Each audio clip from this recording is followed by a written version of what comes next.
Assalamualaikum warahmatullahi wabarakatuh. Selamat pagi dan salam sejahtera bagi kita semua. Oke, apa kabar kalian pagi hari ini? Sehat? Ada yang sakit? Ada yang punya masalah di rumah? Sehat ya? Oke, kita absen ya. Ya, Pak. Aditya? Hadir, Pak. Anggisa Putri? Hadir, Pak. Aula Rahma Padilla? Hadir, Pak. Aurel? Daratu Aula?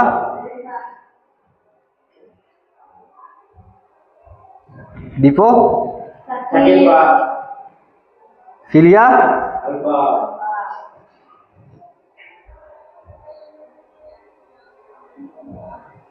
Kemana Filia? Kurang tahu, Pak. Tidak ada yang tahu? Ya.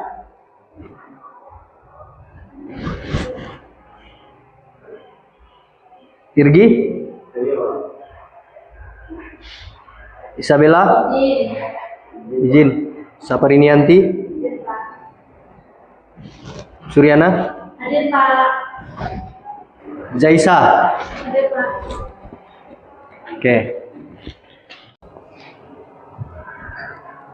Oke anak-anak, sebelum memulai pelajaran, agar pembelajaran kita bermanfaat, marilah kita berdoa menurut agama dan keyakinan kita masing-masing. Berdoa, mulai.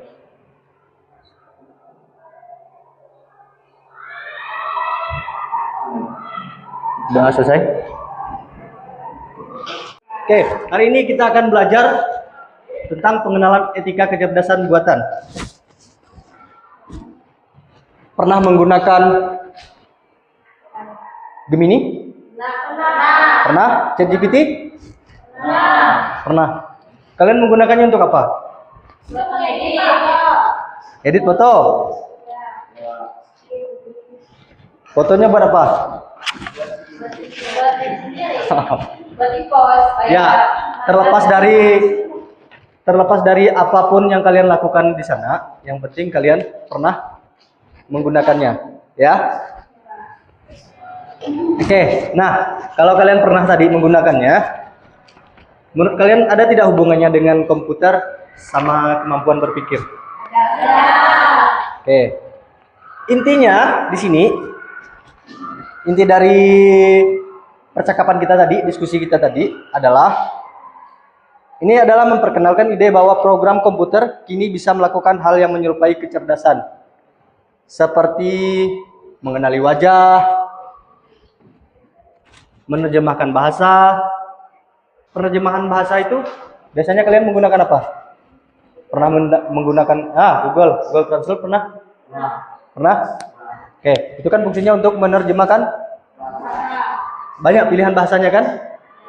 Ya, ada Inggris ke Indonesia, bisa Indonesia ke Inggris, bisa Indonesia ke Jepang dan sebagainya.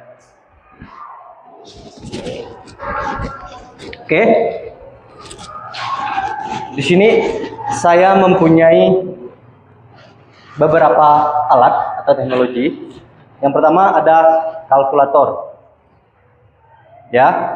Yang kedua, saya beri contoh aplikasi Shopee atau Netflix. Tahu Netflix? Atau satu lagi mesin ATM. Oke, ada 4 berang ya, ada 4 benda. Yang pertama, apa tadi? Kalkulator. Yang kedua, Shopee. Bolehlah Shopee. Yang ketiga, Netflix. Yang keempat, mesin ATM. Ya. Oke. Di sini keempat barang ini ada yang AI, ada yang bukan. Ya. Ada yang AI, ada yang bukan dari keempat benda ini. Oke. Yang kalau kalkulator AI atau bukan? Bukan. Oke, gini aja. Kalau yang bilang AI, angkat 2 tangan. Kalau yang bilang itu bukan AI, cuma angkat 1 tangan. Kalkulator. Kalkulator AI atau bukan? AI. Oke, sekarang aplikasi Shopee AI atau bukan? Terus, apalagi satu? Netflix. Aplikasi Netflix. Pencarian film. AI atau bukan? Kayak aplikasi buat nonton. Oh. Terus mesin ATM?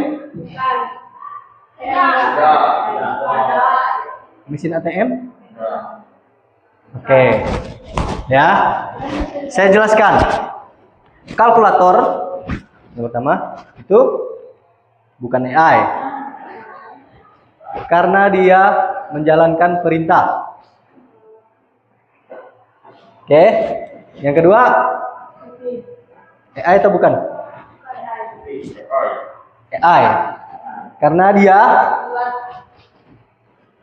apa namanya? Istilahnya saya beri contoh. Misalnya kalian kalau buka Shopee, kalau kalian sering cari tas atau cari sepatu, di beranda kalian itu akan sering muncul tas sama sepatu. Benar tidak? Benar. Nah, itu algoritmanya. Karena dia merekomendasikan apa yang biasa kalian cari. Gitu. Sama kayak Netflix juga. Misalnya kalian sering nonton film apa? Dia akan sering muncul. Misalnya film kolosal ya atau drakor dan sebagainya. Itu akan lebih sering atau lebih banyak muncul di beranda kalian ketimbang yang jarang kalian tonton atau yang tidak pernah kalian tonton. Seperti itu. Kalau mesin ATM bukan AI karena sama, dia juga menjalankan perintah, ya. Kalau kalian misalnya pencet tariknya 100, maka dia akan menarik 100, ya. Tidak mungkin dia ngasih rekomendasi, ayo tarik 200 saja daripada 100 nanti cepat habis. Dia tidak akan ngasih rekomendasi seperti itu, ya.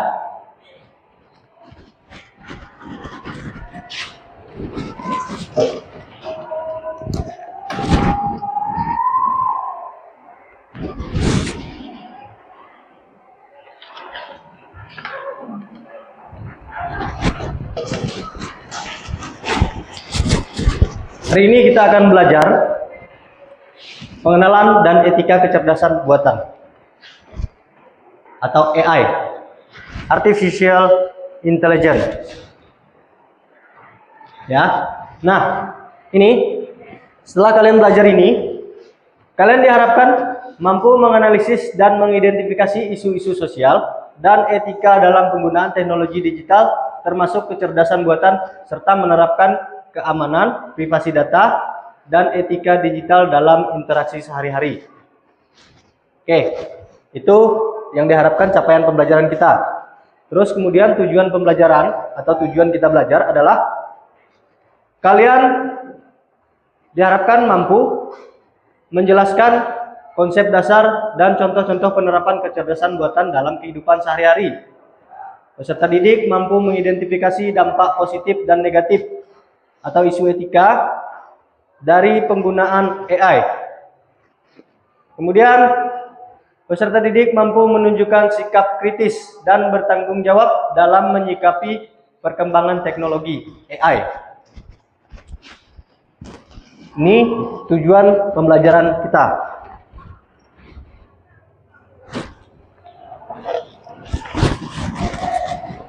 Oke. Langsung ke materi. Konsep dasar kecerdasan buatan atau AI. Ya. Yang pertama, yang A, pengertian dan dasar-dasar AI. Kecerdasan buatan atau artificial intelligence atau AI adalah bidang ilmu komputer yang bertujuan membuat sistem komputer yang dapat berpikir, belajar, memecahkan masalah, dan mengerjakan suatu hal layaknya manusia. Sederhananya, AI adalah simulasi kecerdasan manusia oleh mesin. Oke, seperti yang kalian pernah gunakan di ChatGPT tadi atau Gemini, ya. Kalau kalian belajar matematika, kalian tanya rumus, dia bisa jawab. Di Excel juga, kalian tanya rumus, dia bisa jawab. Kalian suruh edit foto, dia bisa ngedit foto. Cerdas kan? Cerdas tidak? Cerdas. Ya, tapi itu adalah kecerdasan buatan manusia. Ya. Kalian cerdas tidak? Kecerdasan kalian ada yang buat enggak? Ada. Siapa yang buat? Tuhan yang Maha Esa. Ya kan? Nah, maka dari itu, pada dasarnya itu manusia itu tidak ada yang bodoh. Ya.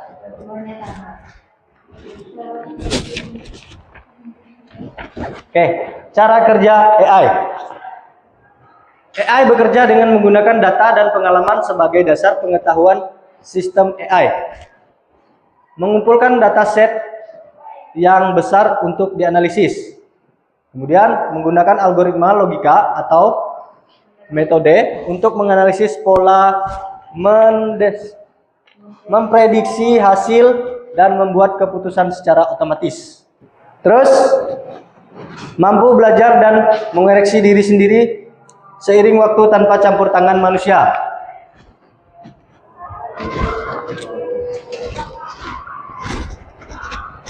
Konsep kuncinya machine learning.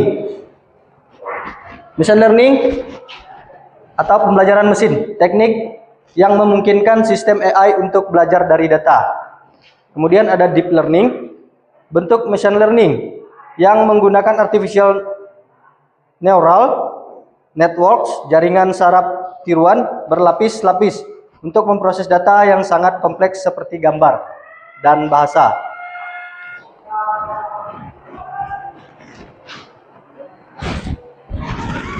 Contoh penerapan AI dalam kehidupan sehari-hari. Media sosial dan e-commerce sektornya. Contoh penerapan AI, rekomendasi konten atau produk, Netflix, Spotify, Shopee, dan sebagainya. Fungsinya menganalisis riwayat pengguna untuk memberikan saran yang dipersonalisasi. Ya, seperti yang saya jelaskan tadi, yang di awal kita sekali pertama masuk tadi, ya, kayak Netflix, kayak Spotify, kayak Shopee, itu dia akan di beranda kalian akan sering muncul yang sering kalian cari, ya.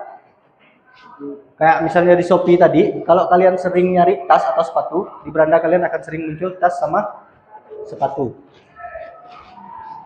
Kemudian sektor komunikasi, ChatGPT, apalagi Google Translate, apalagi itu asisten virtual, Siri, Google Assistant. Ini yang komunikasi. Bahkan kalau di ChatGPT itu dia akan bisa menjawab kayak bisa komunikasi kayak percakapan. Kalian melakukan percakapan itu juga bisa. Ya. Pernah menggunakan ChatGPT kan tadi kan? Oke.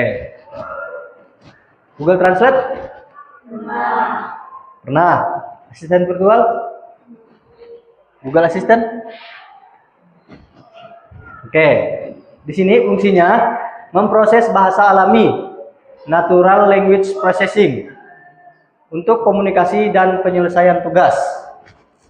Kalau kalian punya tugas yang kalian mungkin sekiranya berat atau tidak bisa jawab, bisa menggunakan ChatGPT. Cuman ingat etika kalian dalam penggunaannya, ya, tidak boleh salah dalam penggunaan AI. Tuh, kalau kalian mengerjakan tugas, minta bantu sama AI atau ChatGPT, pahami prosesnya. Ya. Misalnya rumus, kalian harus paham prosesnya. Jangan hanya sekedar kalian mengambil jawaban lalu udah istilahnya copy paste, tapi pahami prosesnya. Transportasi dan navigasi. Aplikasi GPS. Tahu? Navigasi. GPS atau navigasi. Google Map. Contohnya Google Map dan Waze. Mobile otonom. Ya. Fungsinya adalah memprediksi kepadatan lalu lintas dan memberikan rute tercepat secara real time. Pernah menggunakan Google Map? Pernah. Pernah. Pernah? Pernah. Bisa? Bisa. Tahu fungsinya? Tahu. Oke. Kemudian keamanan, pengenalan wajah.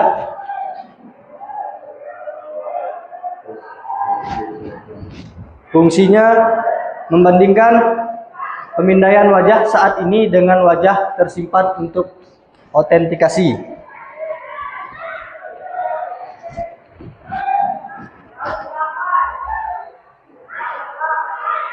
Studi kasus dan etika kecerdasan buatan. Ini dampak positif dari AI. Ya. Yang pertama ada dampak positif dari AI, otomatisasi.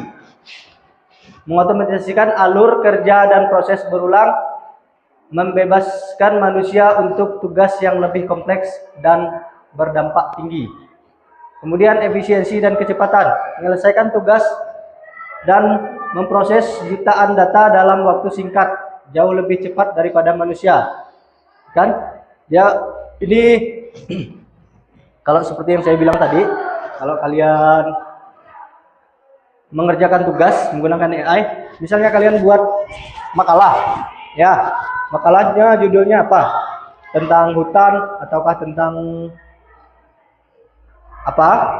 Dia akan secara cepat atau singkat akan langsung memunculkan apa yang kalian mau. Kalau kalian misalnya buat makalah tentang hutan atau apa dan sebagainya kan, itu kan kalian akan lama mengetik dari awal kan, harus cari sumber-sumber atau bahan-bahan untuk membuat makalah tersebut. Nah, kalau dari AI dia akan langsung jadi semuanya tanpa perlu kalian cari bahan-bahan lagi.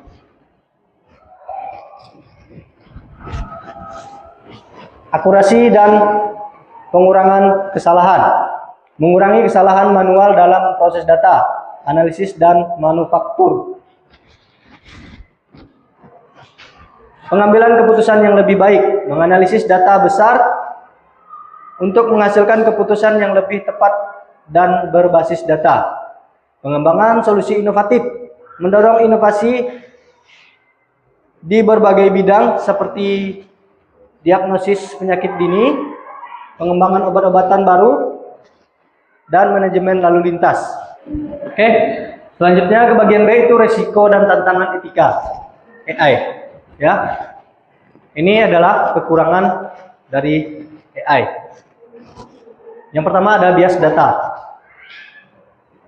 AI dilatih menggunakan data yang memungkinkan mengandung bias sosial, ras, gender, latar belakang sosial.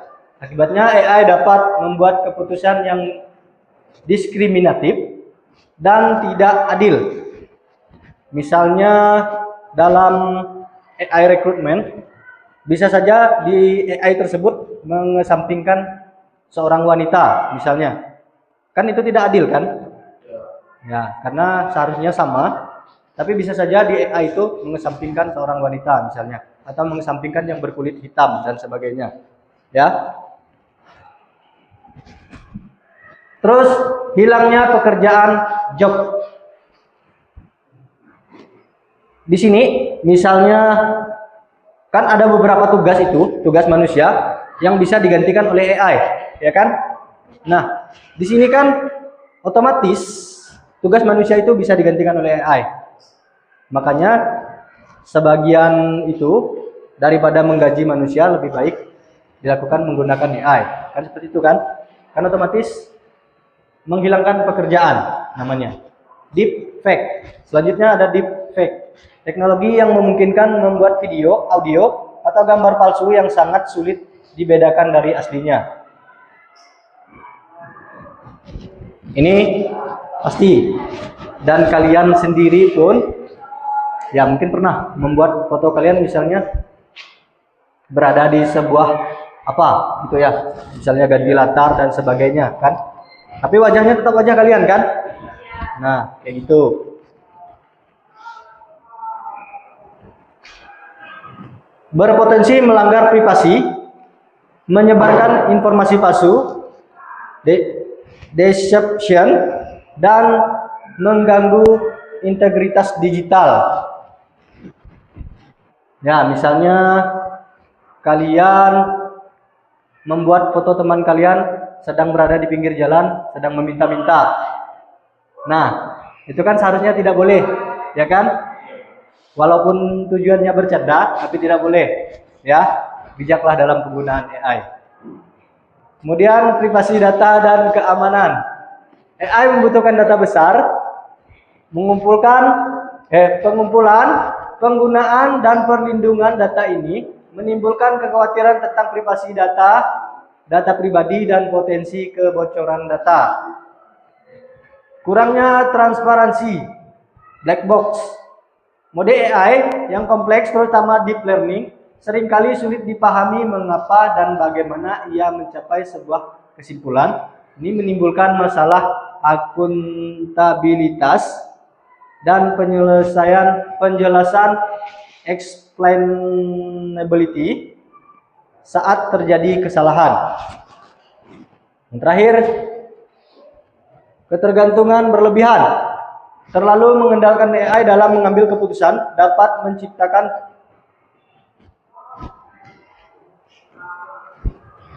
kerentanan jika sistem mengalami kegagalan atau gangguan. Nah, untuk itu kita tidak boleh terlalu bergantung sama AI. Karena di sini adalah dapat menciptakan kerentanan jika sistem mengalami kegagalan.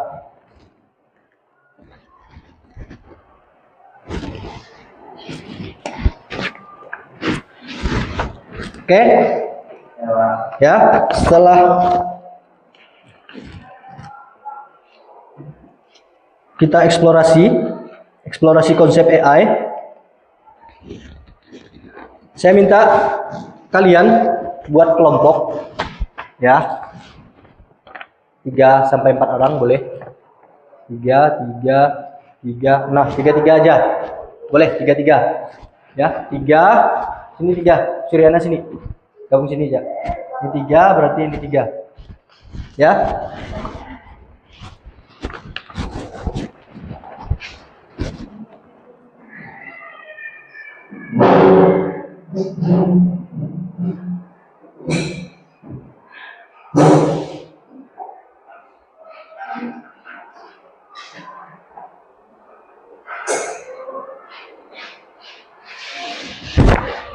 Oke, di sini saya sudah siapkan studi kasus untuk kalian, ya.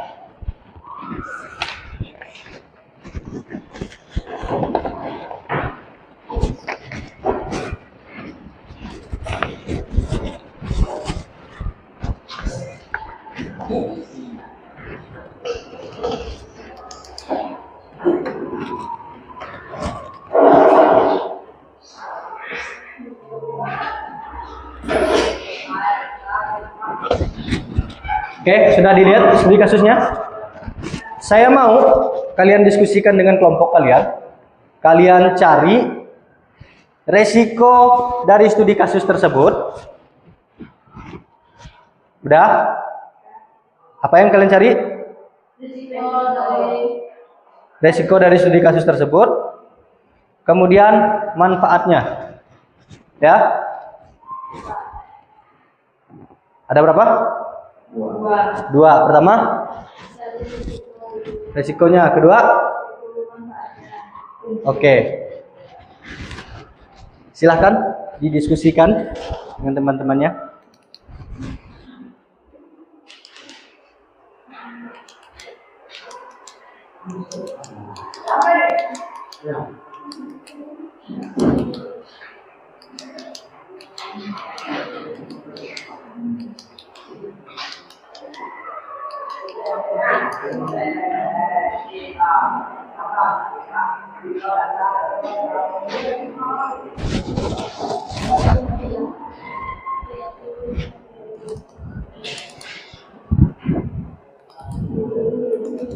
Silakan didiskusikan dengan kelompoknya. Di situ sudah ada studi kasus masing-masing dari kalian. Ya. Nanti dari studi kasus tersebut kalian cari manfaat dan resikonya atau tantangannya, ya.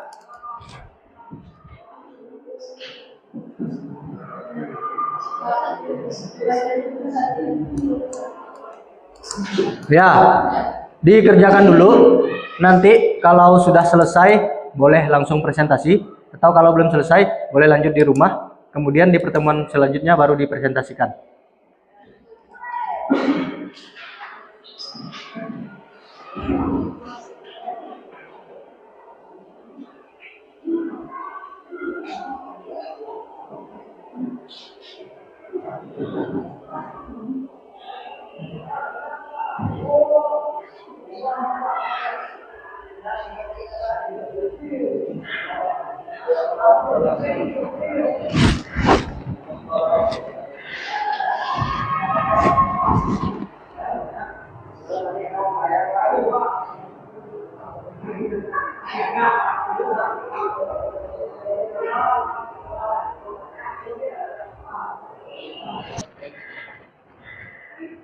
Oke, berarti kesimpulan pembelajaran kita hari ini adalah AI itu adalah teknologi yang kuat, yang memiliki potensi yang luar biasa, ya. Namun dia tetap membutuhkan pertimbangan etika. Namun dia adalah teknologi yang kuat, tetapi kalian tetap harus menjunjung tinggi etika ketika dalam penggunaan AI, ya. Jangan sampai salah dalam penggunaan. Seperti foto tadi yang saya bilang, misalnya kalian tadi membuat foto teman kalian sedang mengemis di pinggir jalan misalnya, atau di lampu merah. Nah, itu kan tidak boleh, kan? Ya, itu salah satu contohnya. Intinya, pergunakan AI itu dengan sebaik-baiknya, ya. Ketika kalian tadi mengerjakan tugas, pahami prosesnya, jangan hanya ambil hasilnya, ya. Karena kalau ketika kalian ujian dan sebagainya, oke lah, kalau mengerjakan tugas kan kalian masih bisa menggunakan AI, ya kan? Nah, kalau kalian ujian kan itu keamanannya sangat ketat. Atau nanti ketika kalian sudah selesai dari perkuliahan dan sebagainya, melamar pekerjaan atau tes pegawai negeri dan sebagainya, itu kan kalian tidak bisa menggunakan AI lagi, ya kan? Nah, makanya ketika kalian menggunakan AI mengerjakan sesuatu, pahami prosesnya, jangan hanya ambil hasilnya, ya. Oke. Sekarang saya minta kalian tuliskan satu pengalaman baru apa yang kalian dapatkan ketika belajar AI atau etikanya, ya. 2, saya minta kalian buat satu pertanyaan yang masih mengganjal di pikiran kalian tentang AI. Ya? Oke? Oke, ya. Berhubung pekerjaannya belum selesai, berarti tidak ada penugasan. Tugas ini kalian lanjutkan di rumah. Pertemuan selanjutnya dipresentasikan per kelompok. Paham? Oke. Saya rasa pembelajaran kita cukup sampai di sini. Silakan boleh dikemas barang-barangnya.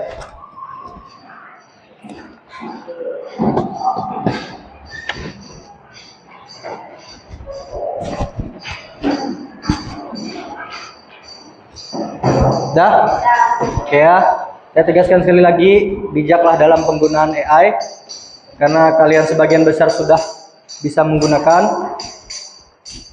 Jika dalam pembuatan foto dan sebagainya, gunakan dengan sebaik-baiknya, jangan salah digunakan. Jika mencari jawaban dalam penugasan, pelajari prosesnya, jangan hanya ambil hasilnya. Ya. Oke. Sebelum mengakhiri pelajaran,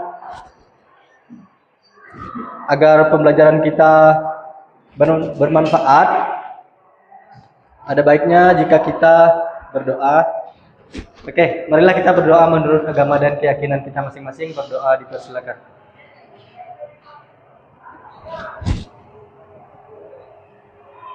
Oke, berdoa selesai. Saya akhiri pembelajaran kita hari ini dengan Assalamualaikum warahmatullahi wabarakatuh. Selamat pagi dan salam sejahtera untuk kita semua.